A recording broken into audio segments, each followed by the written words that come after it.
జగన్ గారు నన్ను కాకినాడ పార్లమెంట్ నియోజకవర్గ ఇన్ఛార్జిగా నియమితం చేసిన తర్వాత నిన్న మంచి రోజు అని చెప్పి నిన్న 14వ తారీఖున నేను కాకినాడ పార్లమెంట్ నియోజకవర్గంలో అడుగు పెట్టడం ఎన్నికల శంఖారావం కింద మొదలు పెట్టడం జరిగింది.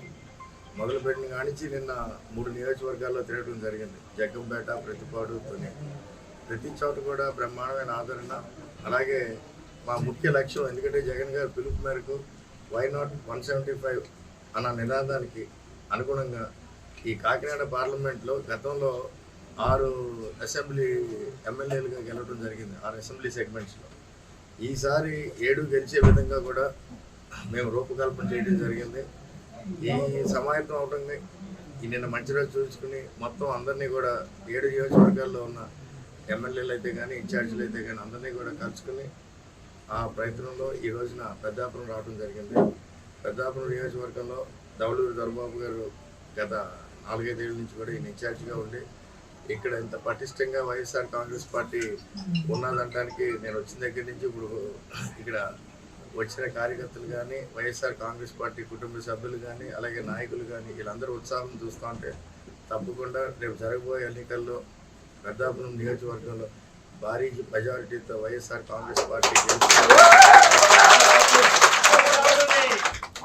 ముఖ్యంగా మా ముందున్న లక్ష్యం ఇంకో 2 నెలల్లో జరగబోయే ఎన్నికలకి, ఎందుకంటే ఇవాళ వాలంటీర్లు అయితే కానీ, జగనన్న గృహసారథులు అయితే కానీ, పార్టీ కార్డులు అయితే కానీ వీళ్ళందరినీ ముఖ్యంగా ముందు పెట్టి వైఎస్ఆర్ కాంగ్రెస్ పార్టీలో గతం నుంచి పాత నాయకులు అయితే కానీ, కొత్త నాయకులు అయితే కానీ అందరినీ కూడా కలుపుకొని ఇవాళ పెద్దాపురం నియోజకవర్గంలో దౌలూరు దొరబాబు గారికి, అలాగే పార్లమెంట్ అభ్యర్థిగా నేను పోటీ చేయబోతున్నాను కాబట్టి మా ఇద్దరిని కూడా పెద్దాపురం నియోజకవర్గం నుంచి భారీ మెజార్టీతో గెలిపించే విధంగా కూడా అందరం కూడా సమాయత్తం అవుతాం.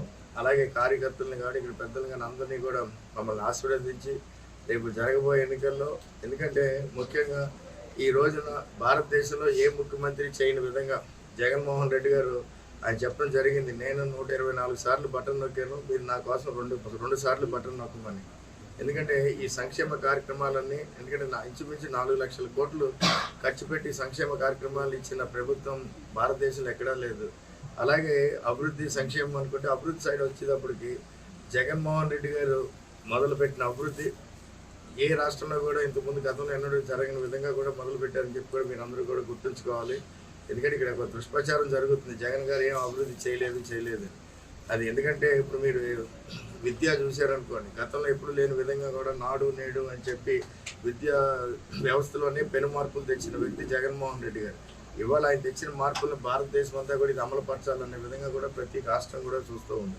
అలాగే మనకి స్వతంత్రం వచ్చిన తర్వాత ఇన్ని పోర్టులు, 4 పోర్టులు ఒకేసారి ప్రభుత్వం చేపట్టడం కూడా గతంలో ఎప్పుడూ జరగలేదు. ఈ పోర్టుల వల్ల కూడా కొన్ని లక్షల కోట్ల ఎకనామిక్ యాక్టివిటీ ఈ ప్రాంతం అంతా కూడా రాబోతాం. అలాగే 9 ఫిషింగ్ హార్బర్లు అయితే కానీ ఇవన్నీ కూడా ఎప్పుడు మీకు మనకి స్వతంత్రం వచ్చిన ఇక్కడ ఉన్నాయి, 2-3 పోర్టులు ఉన్నాయి, లేకపోతే 2 ఫిషింగ్ పోర్టులు ఉన్నాయి. అలాగే మీరు చూసుకుంటే మెడికల్ హాస్పిటల్స్ ఇప్పుడు దాకా గతంలో ఎన్నున్నాయి మన రాష్ట్రంలో. ఇప్పుడు జగన్మోహన్ రెడ్డి గారు వచ్చిన తర్వాత 5 సంవత్సరాల్లో 16 మెడికల్ కాలేజీలు. దీనివల్ల ఏంటంటే ఆ జిల్లాలో ఆ మెడికల్ కాలేజ్ పరిధిలో ఉన్న ప్రతి పేదవాడికి వైద్యం అందాలి. అలాగే డాక్టర్లు ఎక్కువ మందిని ప్రొడ్యూస్ చేసి ఈ రాష్ట్రానికే కాకుండా ఇతర రాష్ట్రాలకు కూడా పంపించే విధంగా కూడా ఆయన ఆలోచన చేయడం జరిగింది. మనందరం కూడా ముందున్న లక్ష్యం మళ్ళీ జగన్మోహన్ రెడ్డి గారిని ముఖ్యమంత్రి చేయాలంటే ఇక్కడ Peddapuram seat, Kakinada parliament seat 2 సీట్లు కూడా గెలిపించే విధంగా కూడా మీరందరూ ఆలోచన చేయాలని చెప్పి కూడా ఈ పత్రికా సమావేశం ద్వారా మీ అందరినీ కూడా కోరుకుంటున్నాం.